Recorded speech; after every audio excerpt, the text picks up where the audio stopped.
함께 보시는 하나님 말씀은 신약성경 로마서 13장입니다. 오늘 교회사 공부하기 전에 하나님 말씀 한 구절 읽고 교회사 계속해서 공부하도록 하겠습니다. 신약성경 로마서 13장 1절 2절 말씀, 신약성경 257쪽 전후를 보시면 되겠습니다.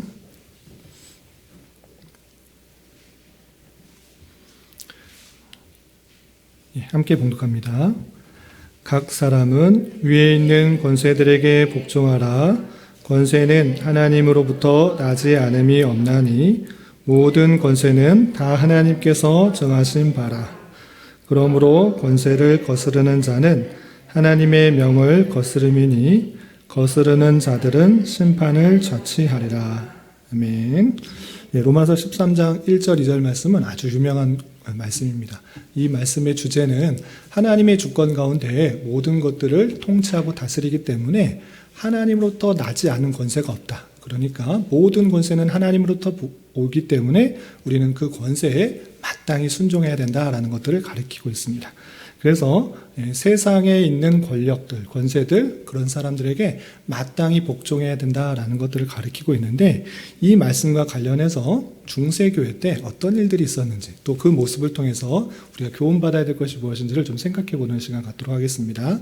우리 계속해서 교회사 시간을 배우고 있는데, 교회사를 배우는 이유가 무엇이냐면, 이제 성경 말씀을 가지고 우리가 이 땅을 살아갈 때 하나님께서 그 성도들에게, 그 백성들에게 어떻게 역사하셨는지를 보면서 그 역사들을 보면서 성도들이 잘한 점, 또 못한 점, 그리고 그 뒤에서 하나님께서 역사하신 것들이 어떠하는지를 살펴보면서 오늘날 그 과거 시대에 성도들이 잘못했던 여러 가지 것들을 다시 반복하지 않고 올바르게 하나님의 말씀에 따라 살아가는 것, 그것이 중요하다 할 수 있는 것입니다.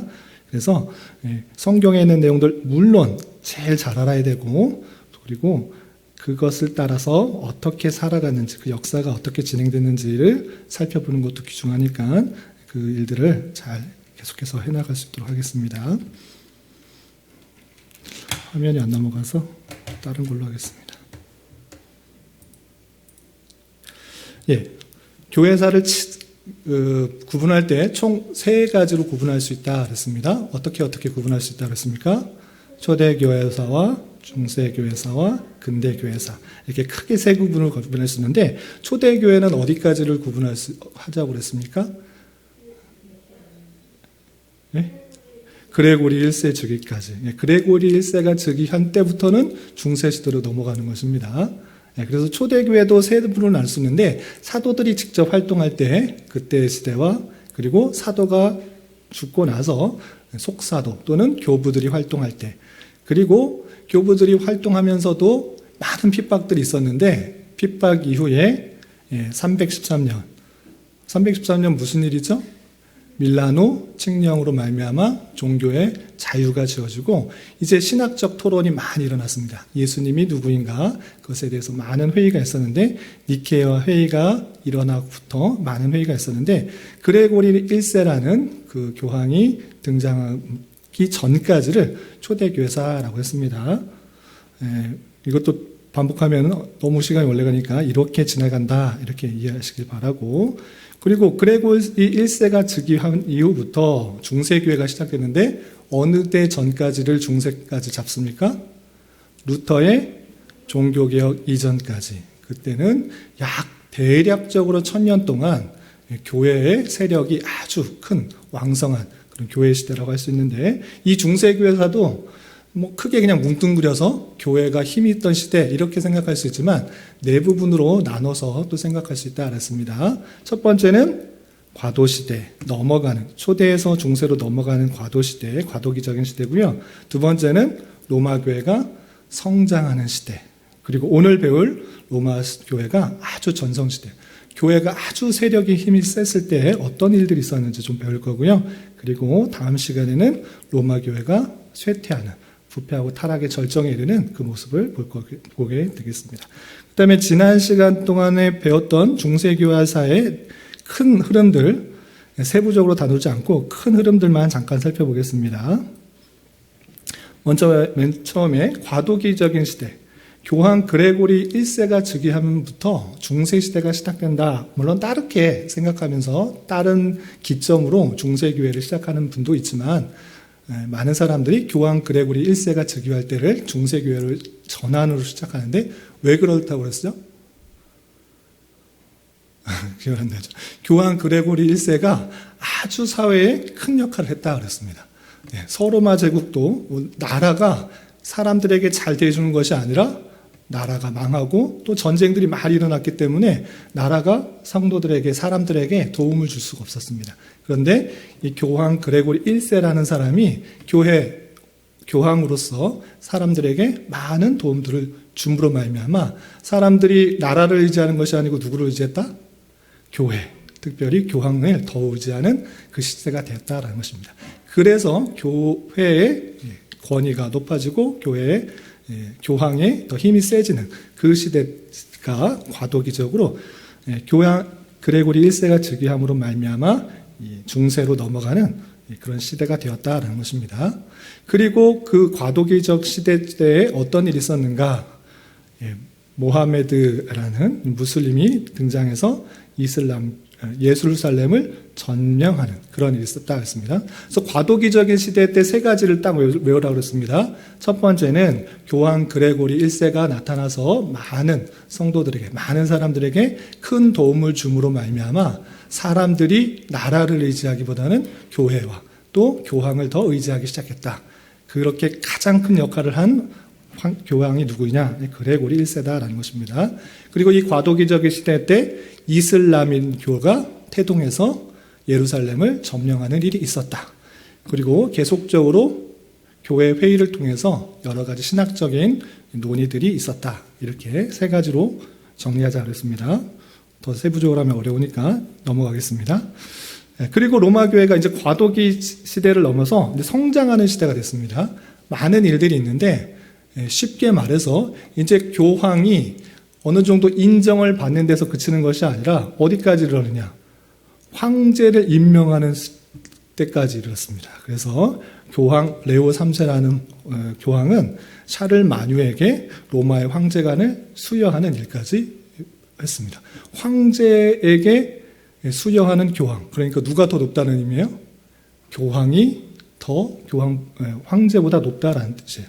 그런데 여기까지에서는 어떤 의미가 있냐면 교황도 정치적인 세력을, 무력적인 정치적인 세력과 또 권세와 합해야 될 그런 욕구가 있는 것이고, 또 세상 왕도 교황이 많은 인기가 있기 때문에, 인정을 받기 때문에 서로 협력할 필요가 있었던 것입니다. 이해가 되죠? 그래서 교황 레오 3세가 샤를 마뉴에게 대관식, 황제관을 수여함으로 말미암아 서로 인정을 받고 서로 도움을 받았던 것입니다. 그리고 교황 레오 3세가 황제의 대관 수여할 뿐만 아니라 962년에 교황 요한 12세가 오토 1세에게 대관식을 열어주는, 황제에게 계속적으로 관을 씌워주는 역할들을 하기 시작했다. 그래서 교회가 계속적으로 성장했다라는 것을 알 수 있습니다.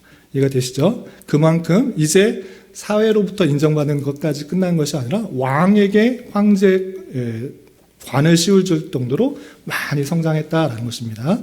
그리고 또 한 가지 생각해야 될 것이 무엇인가? 교회가 조금씩 부패했다.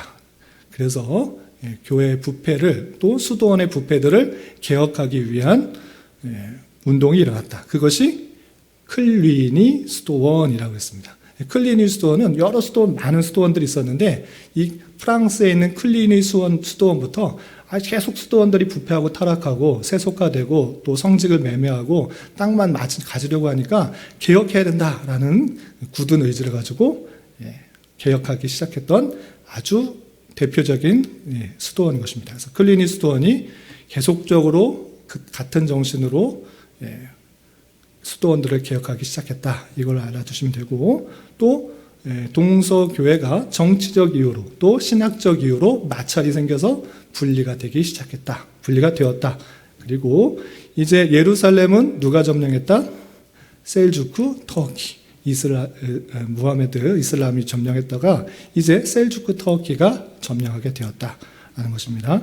여기까지가 성장시대예요. 그래서 지난주까지는 이제 교회가 또는 교황이 인정을 받고 또 황제에게 관을 수여하는 그 정도가 아니라 훨씬 더 높아져요.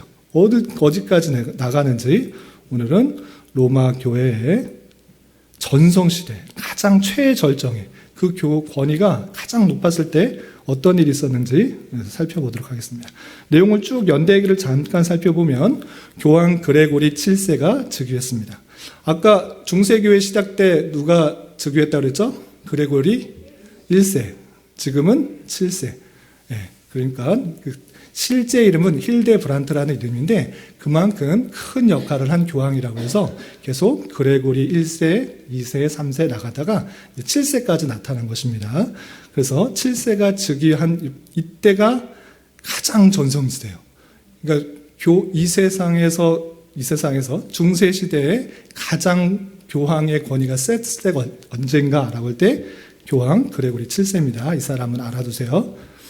그리고 카노사의 굴욕이 있었는데 왜냐하면 이 교황 그레고리 7세가 독일의 황제를 모욕 주고 면박 주고 또 파면시키는 일을 행한 그런 일이 됐습니다. 그냥 왕을 그냥 서로 인정해 주기 위해서 관을 씌워주고 또 그 황제가 교황을 인정해 주는 그런 정도가 아니라 교황이 황제를 파문시켜버리고 또 용서하려는 그런 일들이 있습니다. 이거 조금 이따 살펴보겠습니다. 그런 일이 있었고 또 이 시대에는 어떤 있었느냐? 교황의 명령으로 유럽의 전체 군대가 이슬람과 싸우는 십자군이 일어났습니다. 교황의 명령에 따라 유럽의 사람들이 모이고 또 결집해서 전쟁까지 일어나는 그런 일들이 있었던 것입니다. 그리고 스콜라 철학이 있었는데 스콜라 철학이 무엇인지 좀 살펴보고 또 보름스 협약이라는 것도 있었는데 보름스 협약이 무엇인지 또 살펴보겠습니다. 그리고 영국에서 대헌장 마그나 카르타라는 것이 발표되는데 이것은 무엇인가 살펴보도록 하겠습니다. 그래서 여기서 오늘 딱 알아야 될 것은 이름을 알아야 된다라고 할 때는 교황 그레고리 7세 그 사람이 가장 교황에서 전성시대 권위가 높았던 그런 사람이었다. 그런 시대가 있었다라는 것을 생각해야 하는 시간이 되었으면 좋겠습니다. 그럼 어떤 일들이 있었는지 좀 살펴보겠습니다. 이 그레고리 7세가 등장한 배경과 어떤 일들을 했는가 먼저 살펴보겠습니다. 대략적으로 1020년에 이탈리아에서 이 그레고리 7세가 탄생합니다. 원래 이름 그레고리가 아니라 본명은 힐데브란트입니다. 그런데 나중에 교황이 되어서 그렇게 개혁적인 일들을 하기 때문에 교황 그레고리 7세라 이렇게 불려지는 것입니다. 그런데 이 힐데브란트는 어떤 사람이었는가라고 할 때는 아까 클리니 수도원 배웠죠. 클리니 수도원들이 계속적으로 부패하고 타락해서 계속 이렇게 하면 안 되겠다. 수도원을 개혁해야겠다라고 해서 프랑스의 클리니 수도원을 만들어 놓고 개혁적인 일들을 많이 했던 것입니다. 그런데 이 힐데브란트도 클리니 수도원의 수도사로서 25년 동안 열심히 수도사의 역할들을 했던 사람이었습니다. 그런데 이 사람이 인정을 받아서 교황으로 등장한 것입니다. 그런데 이 클리니 수도원의 그 목표와 취지에 맞춰서 이 사람은 즉위한 교황으로 올라온부터도 계속적으로 개혁을 해야 된다. 이 지금 교회가 부패하고 또 수도원도 부패하니까 강력하게 개혁을 해야 된다라고 주장을 하기 시작했던 것입니다. 그래서 어떻게 개혁을 했느냐? 첫 번째로 성직자들 사이에 무도덕한 것, 또 성직을 매매한 것, 그런 거 다 없애야 된다라고 했습니다. 왜냐하면 이때 당시에 교회가 갖고 있는 땅이 얼마나 많았냐면 서유럽 아시죠? 서유럽. 유럽의 4분의 1 정도가 교회 소유예요.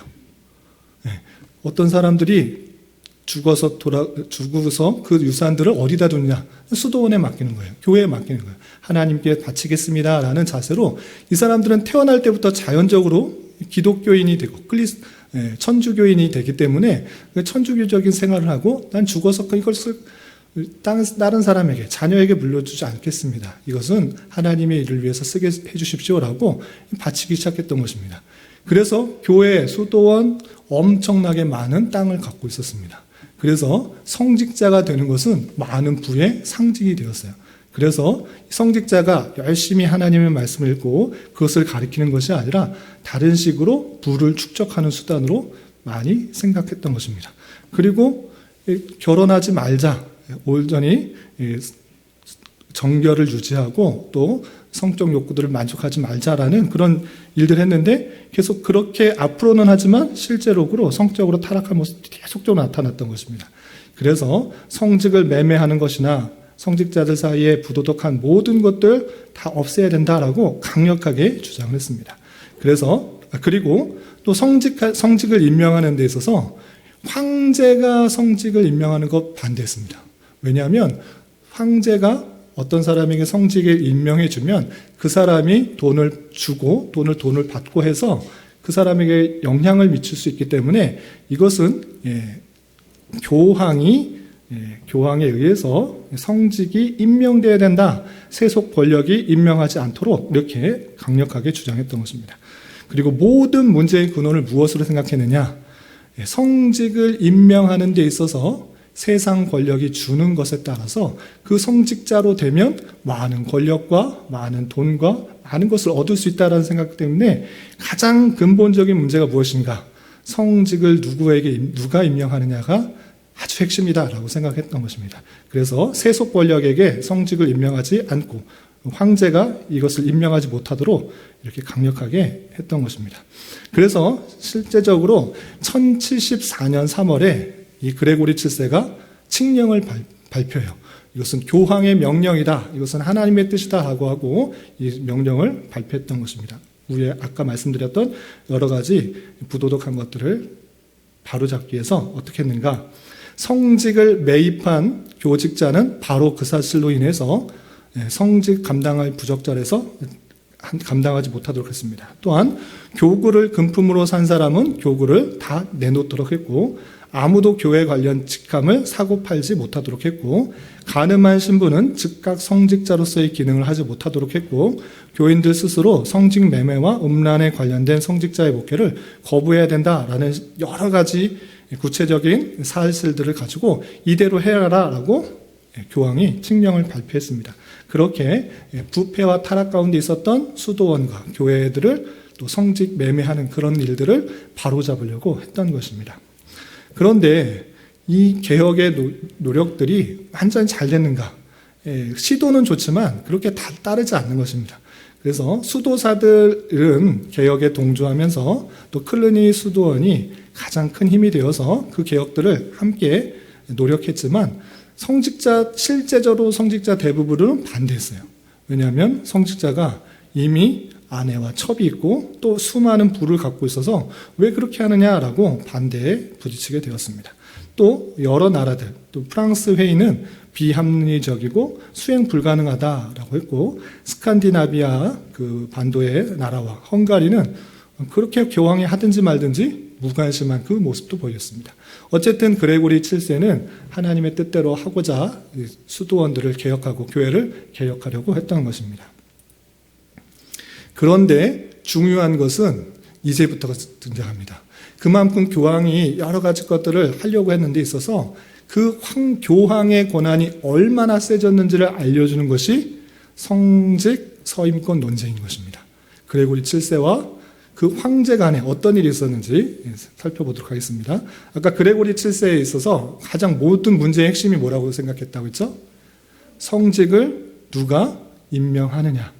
그것에 따라서 이 교회가 부패하고 안 부패하고 이것을 많이 치우친다라는 생각을 했다는 것입니다. 그래서 이것을 교황이 가져야겠다라고 해서 실제 황제와 대립했던 그 내용들을 좀 살펴보도록 하겠습니다. 이때 당시에 독일의 황제가 누구였느냐라고 했을 때 하인리 4세입니다. 이것은 하인리라는 것은 번역하기는 나름마다 다 다릅니다. 어떤 때는 헨리 4세라고 표현하기도 하고요. 아인리 4세라고 말하기도 합니다. 어쨌든 이 하인리 4세 이 사람이 독일의 왕이었어요. 그런데 이 독일의 왕 하인리 4세는 몇 살 때 왕이 됐냐면 6살 때 왕이 됐어요. 왜 6살 때 왕이 됐냐면 이 하인리 4세의 아버지 하인리 3세가 있었는데 그 아버지가 아주 강력한 통치를 했어요. 그래서 독일 주변에 있는 여러 가지 그런 제후들과 또 농지들과 많은 사람들을 자기 힘 아래, 권력 아래 다 복종시키면서 통치를 했는데 갑작스럽게 죽어서 그것을 온전하게 아이가 컸을 때 물려주지 못하고 하일리 4세, 그 아들이 6살 때 독일 지역의 왕이 되었어요. 6살이면 나라를 다스릴 수 있어요, 없어요? 없죠. 이제 거의 이제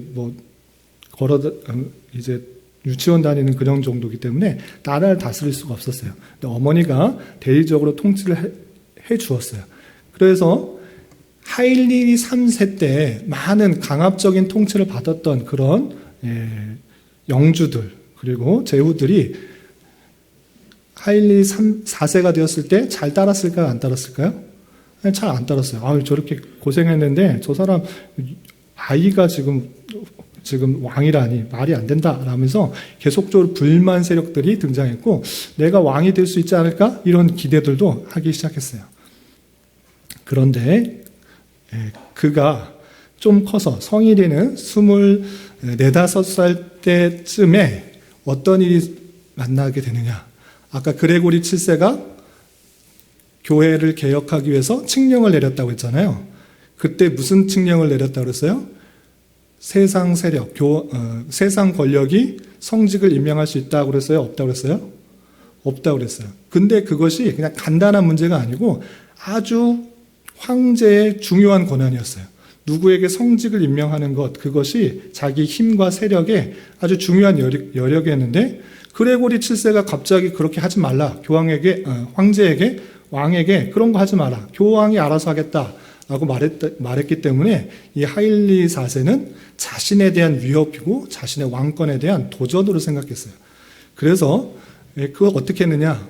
그 칙령, 그레고리 칙령을 따른 것이 아니라 나 안 따르겠다. 너 누군데 자꾸 교황이 자꾸 왕에게 이래라 저래라 하냐 하면서 그레고리의 칙령에 반기를 들었어요. 그렇게 반기를 들으니까 그레고리 7세가 알겠다. 그냥 너 알아서 해라. 이렇게 하지 않고 어떻게 했을까요? 그레고리 7세는 1076년에 너 로마에 출두해라. 너 왕이 교황 말 안 듣는다고? 너 출두해라. 출두하지 않을 경우에, 오지 않을 경우에는 파문하겠다 이렇게 말해요. 파문이 여기서 뭐죠? 왕으로서의 권한을 박탈하는 데서 그치는 것이 아니라 이 카톨릭, 지금 다 시대가 교황의 밑에 있는 그런 시대인데 거기에서 출교시키겠다는 의미예요. 출교시키겠다는 의미는 이제 하나님의 백성도 아니고 너는 이제 이방 족속으로 생각하겠다. 이 정도로 생각하는 거예요. 교황이 그런 열세권을 갖고 있다라고 생각했기 때문에 안 오면 너 파문시키겠다. 왕으로서의 권한뿐만 아니라 이제 이 카톨릭 종교 안에서도 쫓아나겠다. 이렇게 강력하게 경고를 했어요. 그랬을 경우에 이 하일리 4세, 헨리 4세가 어떻게 반응했을까요? 처음에는 무슨 그런 황당한 일이 있느냐라고 하면서 나도 너를 파문하겠다라고 아주 대응을 하는 거예요. 그래서 1076년 1월 24일에 보름스 종교회의를 열어요. 이 하일리 4세가 종교회의를 소집시킨 거예요. 그리고 이 그레고리 7세의 그 스캔들을 잡아가지고 이 사람들이 죄가 완벽한 사람이 없으니까 죄를 하나 끄집어내서 그를 파문시키려고 그렇게 회의를 소집을 해요. 그래서 그 스캔들을 잡아서 독일 주교들의 결정에 의해서 이 그레고리 7세 교황을 파문시켜요. 서로 어떻게 한 거예요? 파문시킨 거예요. 서로. 나 너 파문하고 서로 나 파문했어요. 근데 이 결론은 어떻게 됐을까요? 하일리 4세가 고개를 숙이게 되었어요. 왜냐하면 서로 파문을 했는데 이 독일의 귀족들이 독일의 왕인 하일리 4세에 잘 대했다고 그랬어요? 아니면 협조적이어서 비협조적이라고 그랬어요? 비협조적이었어요. 그 전대 왕 때 너무나 고생을 했기 때문에 이 어린 왕에 대해서 신뢰가 없던 거예요. 차라리 내가 왕이 하면 될 텐데 라고 하면서 이 독일 귀족들이 새로운 황제를 추대한 이 하일리 4세는 별로 이거 힘이 없는 왕이다. 그 사람을 없애고 새로운 황제를 만들자라는 반란의 움직임을 이 하일리 4세가 본 거예요. 그래서 내가 지금 교황의 말을 안 들으면 이 사람들에 의해서 독일 귀족들에 의해서 내가 죽임을 당하고 새로운 왕이 등장하겠구나 라고 생각해서 이 교황의 그 응답에 따르기로 했어요. 그래서 교황에게 화해를 요청하고 또 사죄를 구하기로 결심을 하고 이 자기가 잘못했다라는 의미로 보여주기 위해서 사죄의 의미를 보이기 위해서 그냥 왕복을 입고 간 것이 아니라 그 그레고리 7세에 가는 데 있어서 고해자, 회개하는 사람의 모습으로 하기 위해서 수도자의 옷을 입고 맨발로 그 겨울에 알프스를 지나서 이 그레고리 7세까지 갔어요. 근데 지금 1월이라고 그랬잖아요. 1월. 1월은 우리나라도 춥잖아요. 알프스, 그 유럽 지역도 따뜻하지 않아요. 그리고 그 알프스 산을 넘을 때 너무나 추웠던 것이, 추울 수밖에 없는 것이에요. 그런데 자신의 사죄를 의미를 보이기 위해서 따뜻한 옷을 입는 것이 아니라 고해자의 모습으로 수도사의 옷과 맨발로 겨울에 알프스를 지나서 이탈리아 카노사 성에 도착한 거예요. 이때 도착한 게 1월 25일이래요. 그런데 도착했을 때 그레고리 7세가 어서 오십시오라고 받아주는 것이 아니라 그를 밖에서 세워뒀어요. 며칠 동안? 3일 동안. 3일 동안 25일, 26일, 27일 3일 동안 눈밭에서 맨발로 서 있도록 그렇게 대기하도록 놔뒀어요. 그러면서 이 왕은 참으로 치욕적이잖아요. 왕인데 지금 잘못했다는 의미로 옷도 허름하게 입고 맨발로 소도 잘못해 구하기 위해서 찾아왔는데 3일 동안이나 안 열어주고 3일째 돼서야 그것을 열어주고 맞아주셨단 말이에요. 그러면서 이 장면이 아주 유명한 카노사의 굴욕이에요. 카노사 성에 차려왔는데 왕이 교황에게 무릎 꿇고 사죄했다라는 의미에서 카노사의 굴욕이라는 것입니다. 이것을 통해서 무엇을 알 수 있느냐? 교황권이 얼마나 높아졌는지를 알려주는 사건이에요. 왕의 권한보다 왕이 3일 동안 잘못했다고 겨우 빌어서 화해를 하고 용서를 받은 그 일들을 아주 중세시대의 핵심적인 교황권, 가장 높았던 그것을 보여주는 것이에요. 그래서 카노사의 굴욕이 있었고 교황에게 이 사건으로 말미암아 기독교권의 모든 정부를 간섭하고 황제의 위를 박탈할 권리가 있었음을 보여주는 사건입니다. 그래서 오늘 제일 알아야 될 인물은 그레고리 7세. 그 그레고리 7세가 가장 높은 권위를 가졌고 그리고 그 사건, 그것을 잘 보여주는 사건이 카노사의 굴욕이다. 이렇게 이해하시면 되겠습니다. 그러면 이 하일린 4세는 그 굴욕을 당하고 그냥 말았는가? 그래 나는 교황의 밑에서 잘 살아야지 이렇게 했던 것이 아니라 카노사의 굴욕이 있는 그림에 많이 나와 있고요.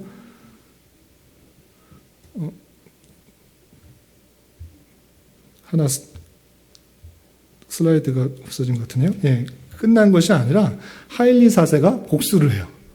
나는 이제 교황 밑에서 있어야 되겠다 이렇게 안 하고 하일리 4세가 복수를 합니다. 그래서 회의를 또 모집을 해요. 회의들 다 소집을 해서 주교들 다 모여서 그레고리 7세의 교황권을 취소시키도록 요청을 해요. 그래서 그것을 다 받아서 브릭센 회의 1080년 6월 15일에 그레고리 7세가 교황직을 취소를 당합니다. 하일리 4세가 그냥 굴욕당하고 만 것이 아니라 복수를 한 거예요. 복수. 이제 그 사람 그레고리 7세 내가 자르겠다.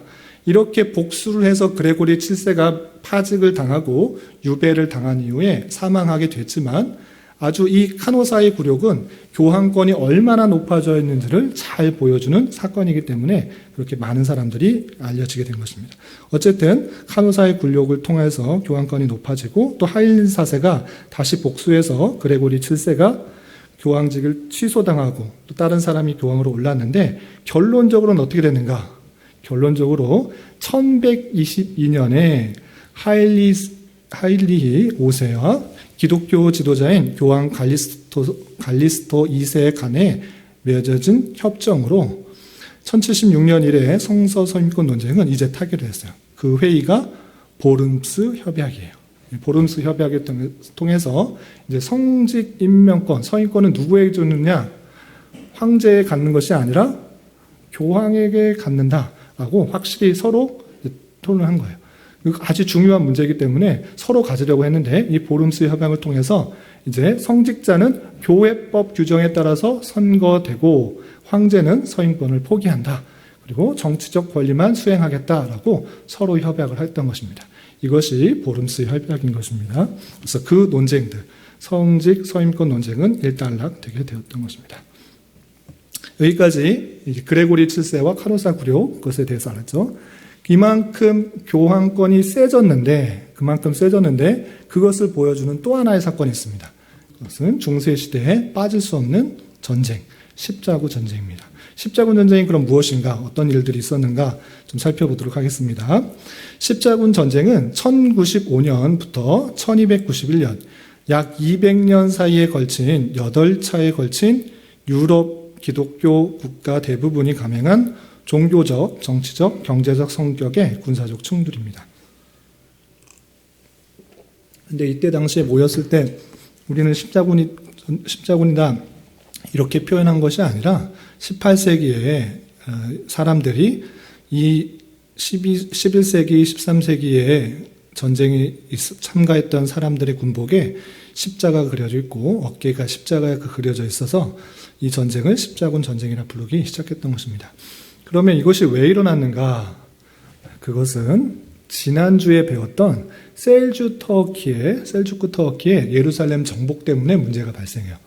셀주크 터키가 중앙아시아부터 이제 계속적으로 서진을 하면서 예루살렘을 점령했다고 했잖아요. 그것이 1071년이라고 했습니다. 근데 점령하고 끝난 것이 아니라 이 사람들 이 예루살렘에 사람들이 성지순례를 하도록 했던 것입니다. 중세시대 때는 성지순례를 하도록 했습니다. 성지순례는 우리가 말하고 있는 성경적 그 여행이 아닙니다. 이것을 통해서 자기의 고행이나 어떤 행위를 통해서 자기의 업적이 인정받는 반드시 필요한 조건인 것입니다.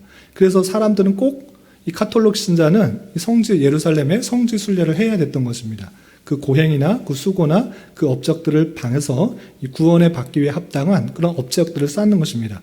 그런데 이 셀주크 터키가 예루살렘을 정복하면서부터 문제가 발생했어요. 이 성지순례하는 사람들을 탄압하기 시작했어요. 오는 사람들을 그냥 곱게 오지 않고 돈을 요구하면서 곱게 오게 하지 않았던 것입니다. 뿐만 아니라 어떤 일이 있었느냐? 1095년에는 이 셀주크 터키가 계속적으로 터키 쪽으로 계속 서진을 해서 동로마 제국을 침략을 했어요. 그래서 이 동로마 제국의 그 황제는 그 스스로의 그 셀주크 터키의 그 전쟁 요구에 혼자 감당하기가 어려워서 어떻게 했느냐? 서쪽에 있는 황제에게 의뢰한 것이 아니라 누구에게 의지했다? 교황에게. 황제한테 의지하는 것보다 교황을 의지하는 게 더 좋아. 그래서 이 동로마 제국의 황제가 서쪽에 있는 로마 교황에게 지원을 요청한 거예요. 지금 셀주크 터키가 우리 동로마 제국을 공격하니 도와주십시오. 우리 이제 감당할 수가 없습니다. 라고 도움을 요청한 것입니다. 그때 로마 교황은 어떻게 했는가? 나 모른다. 니네가 알아서 해라.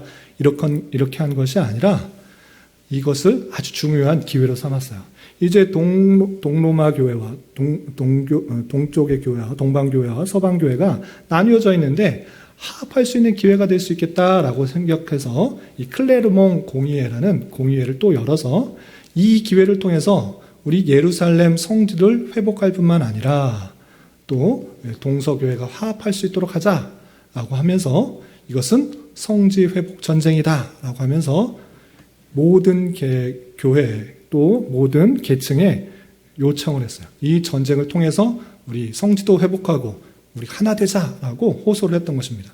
그렇게 말할 때 교황 무슨 소리입니까? 전쟁을 하면 됩니까? 이렇게 말하는 것이 아니라 모두가 그렇게 생각했어요. 교황이 그렇게 생각하면 따라야 된다. 그건 맞는 말이다. 라고 해서 모든 계층에 전폭적 지지를 이끌어냈어요. 그리고 이 교황은 어떻게 말했느냐? 쓸데없이 우리가 전쟁을 일으키면 됩니까? 사람을 죽이는 건 살인이지 않습니까?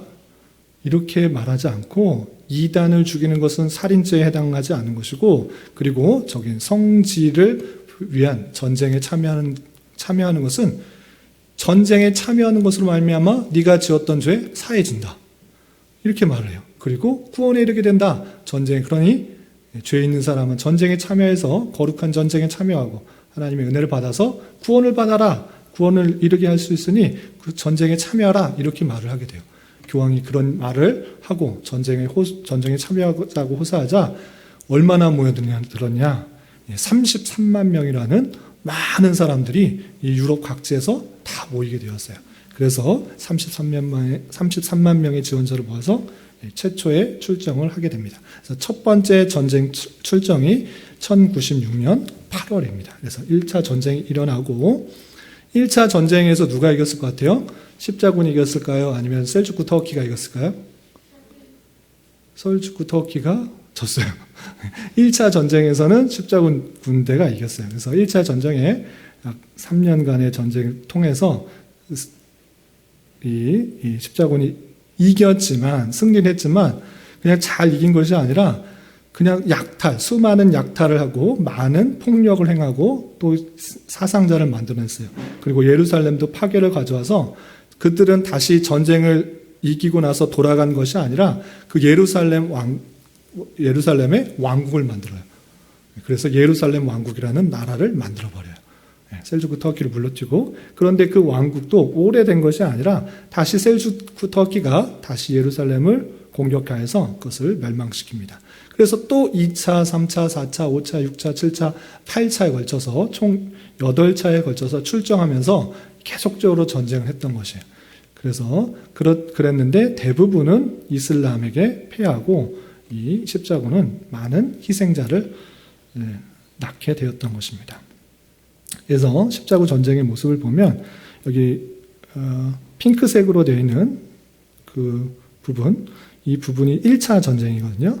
프랑스에서 모아서 육지를 건너서 예루살렘을 진격하고, 그래서 1099년에는 예루살렘을 왕국을 만들었지만 곧바로 또 셀주크 터키에서 뺏기고 계속적으로 8차에 걸쳐서 약 200년에 걸쳐서 전쟁을 계속적으로 했던 것이 십자군 전쟁인 것입니다.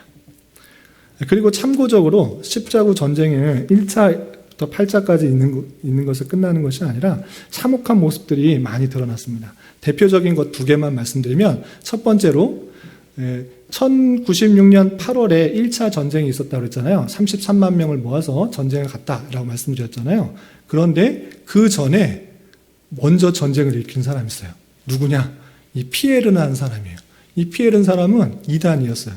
그리고 자기가 하나님의 계시를 받았다고 말을 하면서 수만 명들을 이끌어 모아가지고 자기 혼자 출정을 했어요. 저거 쳐야 된다. 나 하나님 계시 받았다라고 하면서 수만 명을 모아서 무기도 없이 그냥 들어갔던 거예요. 그런데 거기에서 그냥 한 것이 아니라 폭력과 살인을 저지르고 막 수많은 것들을 약탈하면서 갔다가 이 셀주크 터키 이슬람에 의해서 전체가 수만 명이 다 학살되는 그런 안타까운 일도 있었고, 1212년에는 어떤 일이 있었냐면 니콜라스라는 독일 소년이 있었대요. 이 니콜라스 소년이 어린아이인데 어린아이가 또 하나님의 계시를 받았다고 하면서 나도 전쟁에 참여해야 된다라고 말을 했어요. 그러면서 그 어른들을 모은 것이 아니고 자기가 비슷한 소년들을 모았어요. 그래서 소년들을 다 모아가지고 우리도 전쟁에 참여하게 해야 된다라고 하면서 하나님의 계시를 받았다 하면서 그렇게 아이들을 모아서 전쟁에 참여하게 됐어요.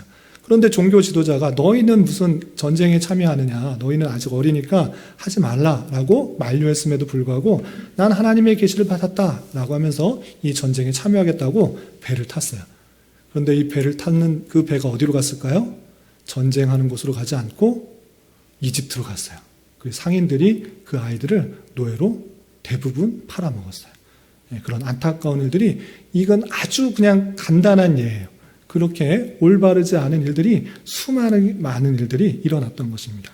이렇게 전쟁을 빌미로 많은 폭력과 살인과 겁탈과 또 자기의 이익을 위해서 팔아버리는 일들, 그리고 잘못된 계시, 사단의 속임수에 의해서 잘못된 길로 나가는 그런 일들이 많이 있던 것이 이 중세시대의 십자군 전쟁 때 있었던 것입니다. 그래서 이 십자군 전쟁을 8차까지 했는데 승리하지 못한 원인을 많은 학자들이 3가지 요인을 보는데, 첫 번째 요인은 훈련받은 정식 군대가 아니라 범죄자, 불황자, 가난한 사람들이 현실을 도피하는 목적으로 십자가 군대에 참여했다는 것입니다.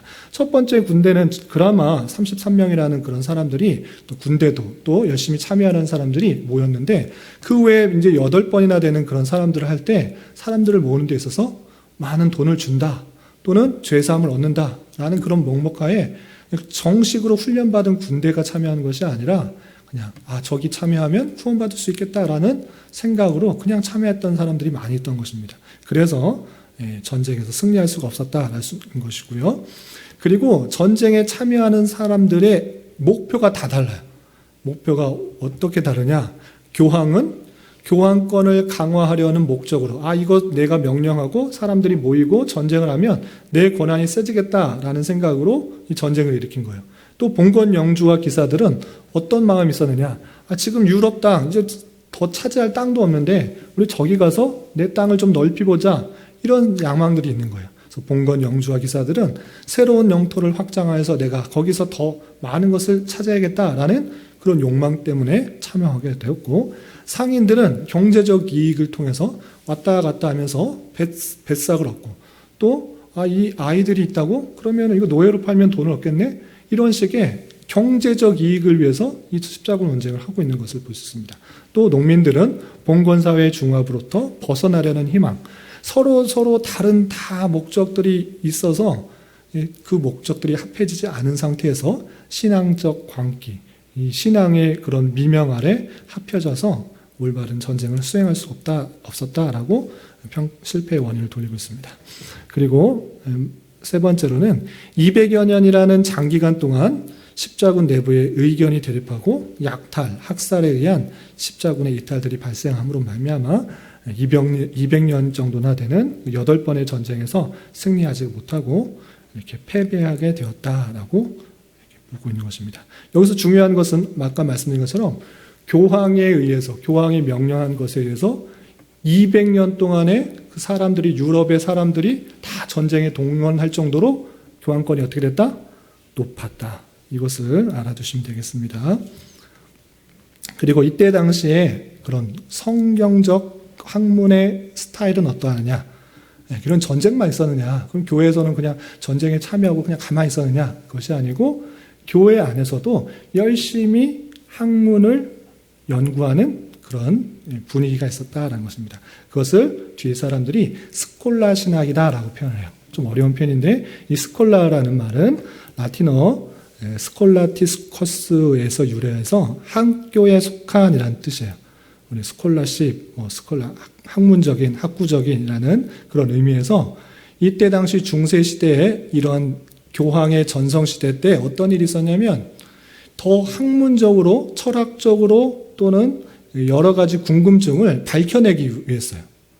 여러 가지 궁금증을. 그래서 1100년부터 1500년 사이에 중세 대학의 학자들이 가르치고 배운 학문의 방법론으로서 고전 철학과 기독교 신학을 조화시키려는 시도에서 출발해서 변증법적인 추론에 집중하는 하나의 도구 또는 방법론을 스콜라 신학이라고 하는 것입니다. 어떤 궁금증이 있잖아요. 그것을 철학적인 방법으로 또는 고전 철학적인 궁금증을 해결하는 방법으로 그 낱낱이 성경적인 궁금증을 해결하는 시도, 이것을 스콜라 신학이라고 하는 것입니다. 그래서 주요 목표는 모순되는 문제에 대답하거나 푸는 대답을 찾는 것이 스콜라 신학이라는 것입니다. 그래서 로마 교회 전성시대 때 이 스콜라 신학이 많이 번성해서 여러 가지 궁금증을 해결하려는 노력들이 있었다라는 것을 알아두시면 됩니다. 어떤 것들이 있었느냐, 몇 가지 예를 들면 이런 게 스콜라 신학이구나라고 할 수 있습니다. 많이 있는데 몇 가지, 4가지 예만 들고 마치겠습니다. 첫 번째, 그리스도가 죽은 이유가 무엇인가라고 했을 때 철학적으로 생각하고 여러 가지 학문적으로 생각할 때 이것은 죄 용서를 위한 그리스도의 죽음은 불가피한 필요수단이지 유일한 방법은 아니다라고 표현했어요. 유일한 방법은 아니다라고 하면서 철학적인 논리들을 붙이면서 이 그리스도의 죽음을 해석했던 것입니다. 그런데 이 말이 맞다라는 것이 아니고 이런 방식으로 궁금증을 철학적으로 해결해 나갔다라는 것입니다. 그래서 토마스 아퀴나스가 이 그리스도의 죽음이 유일한 방법이 아니다 이런 식으로 주장하기도 했던 것입니다. 그래서 이 그리스도의 죽음이 무엇인가 고민하면서 철학적으로 학문적으로 밝혀내는 시도들이 스콜라 신학이다라고 이해하시면 됩니다. 또 성례와 은총을 이렇게 표현했습니다.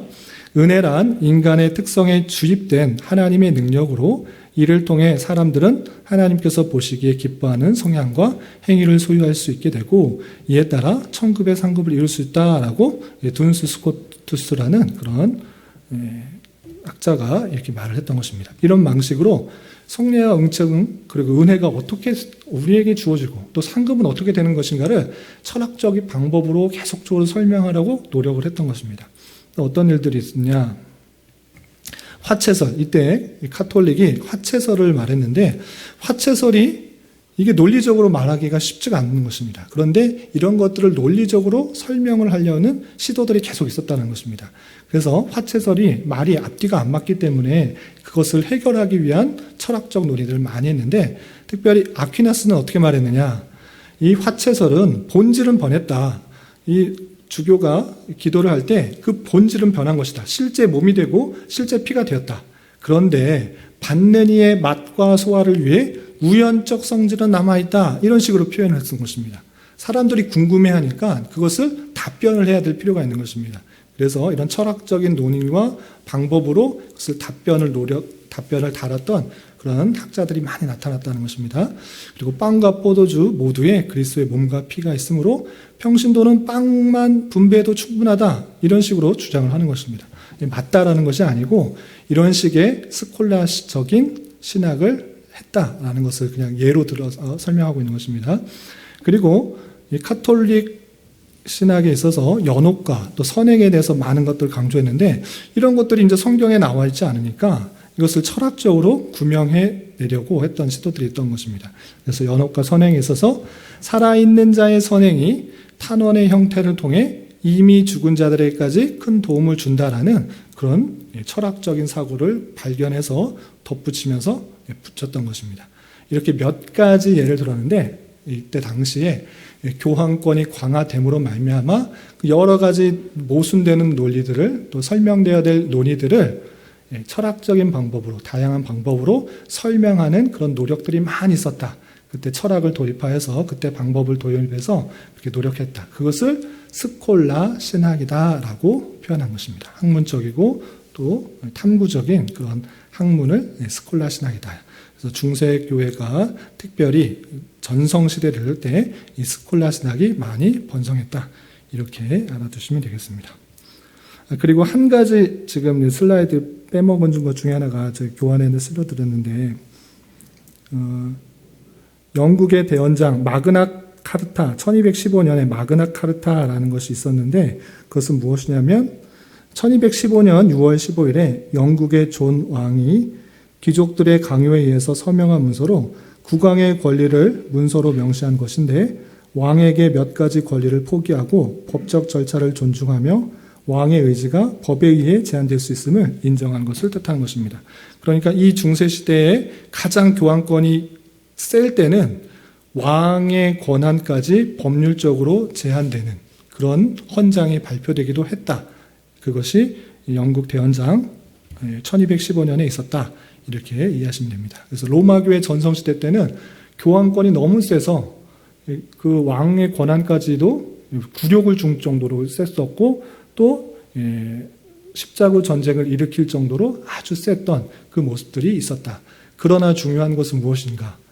교황이 세상 권력까지 다 가지고 했으나 올바른 통치를 했었는가? 그렇지 않고 여러 가지 신학적으로도 부족한 모습도 드러나고 또 통치적으로도 부족한 모습들이 드러난 것입니다. 그래서 우리는 어거스틴과 또 칼빈과 루터가 계속 강조하는 바가 있듯이 세상적인 통치와 또 영적인 통치를 구분해서 생각하는 것이 중요하다라는 것입니다. 우리가 교회의 힘을 많이 길러서 세상적인 힘을 많이 버치는 것이 아니라 세상의 통치는 세상의 권력 가운데 하나님께서 그들을 통해서 역사하시고 다스리신다. 그러나 우리 교회는 교회에 마땅한 바는 영적인 통치가 있어야 된다. 교회가 교회 모습들을 온전히 갖추지 못하고 세상적인 일들에 너무나 관심을 갖지 말아야 된다라는 것은 아니지만 너무나 앞뒤가 주객이 전도돼서 세상적인 통치에 관심을 갖고 그것에 애쓸 때 참된 신앙과 참된 영적인 것들이 흔들릴 수가 있는 것입니다. 스콜라 신학에서 오히려 더 학문적인 것들을 통해서 하나님의 말씀에 집중해야 되는데 잘못된 것을 이론적으로 밝히려고 그렇게 잘못된 길로 나가는 모습들, 또 교황의 권한은 세졌지만 그 교황이 올바르게 통치하는 것이 아니라 더 힘을 더 보이기 위해서 전쟁을 일으켜버리는 그런 일들이, 안타까운 일들이 나타나는 그런 모습을 보게 됩니다. 그래서 오늘날에 있어서 우리 교회가 또 어떤 데에 더 강점을 줘야 되는가? 물론 개개인으로서 세상의 여러 가지 일들을 잘 맡고 또 수행해야 되고 관심을 가져야 됩니다. 그러나 교회의 본질화에 있어서 우리가 무엇을 더 중심을 둬야 되는가? 또 교회가 영적인 일들의 온전한 통치를 가지고 또 진리의 말씀을 잘 밝히는 그 일들을 더욱더 중심을 두지 않으면 교회의 본질에서 벗어나 잘못된 길로 갈 수 있음을 늘 주의해야 될 것입니다.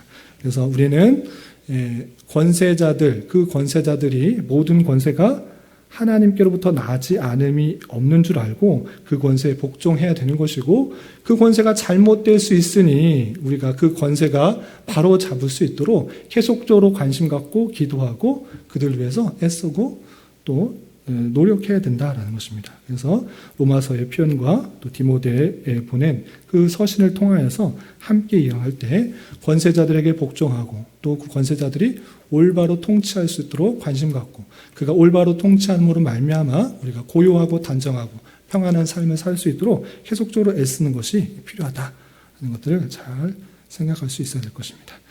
여기까지가 중세시대의 로마교회 전성시대의 모습이고요.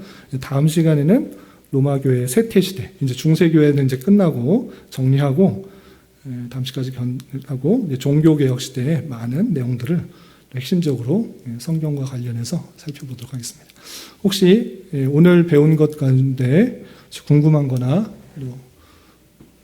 이야기하고 싶은 것이 있으면 질문하시고 없으시면 마치겠습니다.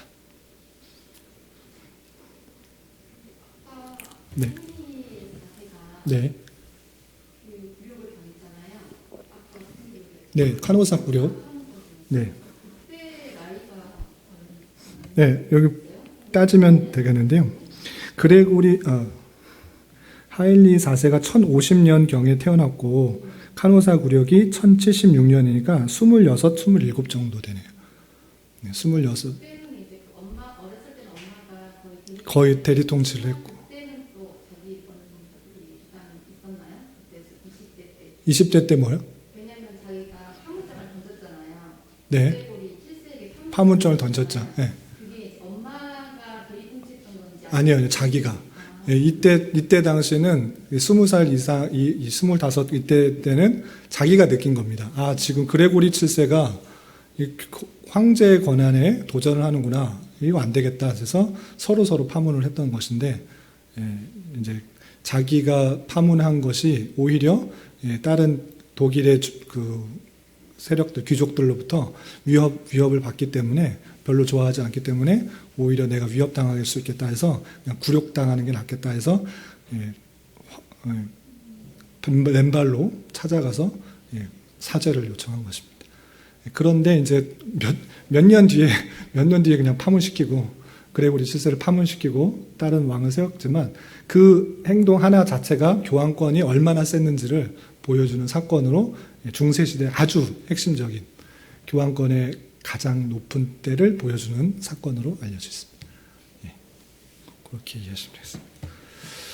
예. 그럼 여기까지 하고 마치도록 하겠습니다. 기도하겠습니다. 하나님 아버지 감사합니다. 오늘 중세교회사의 로마교회 권한의 전성시대의 모습을 살펴보았습니다.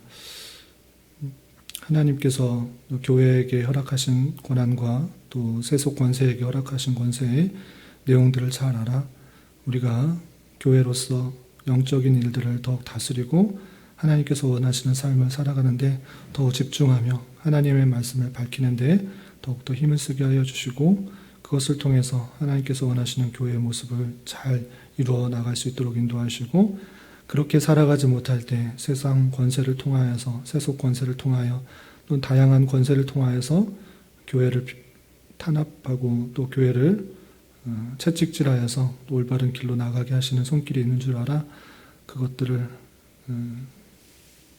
하나님의 손길로 삼아 우리가 더욱더 하나님을 부르짖으며 하나님 말씀대로 살아가는 기회로 삼을 수 있도록 인도하여 주시옵소서. 특별히 세상과 또 우리나라가 많이 혼란과 어려움 가운데 있습니다.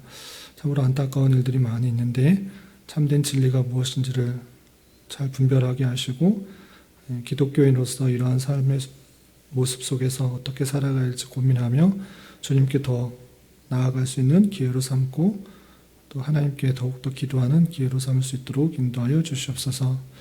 주님, 교회 내 여러 가지 일들로 마음이 상한 자, 또한 육체적인 아픔과 질병이 있는 자, 주님께서 아시오니 다 치유하여 주시고 회복하게 해주셔서 올바른 몸과 또 정신과 육체로 또 하나님께서 원하시는 삶을 살아가는데 부족함이 없도록 인도하여 주시옵소서. 돌아오는 주일에는 또 성찬 예식을 거행하려고 합니다. 주님께서 우리에게 보이신 사랑들을 깊이 생각하며 은혜를 함께 나눌 수 있는 귀한 시간 될 수 있도록 주장하여 주시옵소서. 예수님의 이름으로 감사히 기도드리옵나이다. 아멘.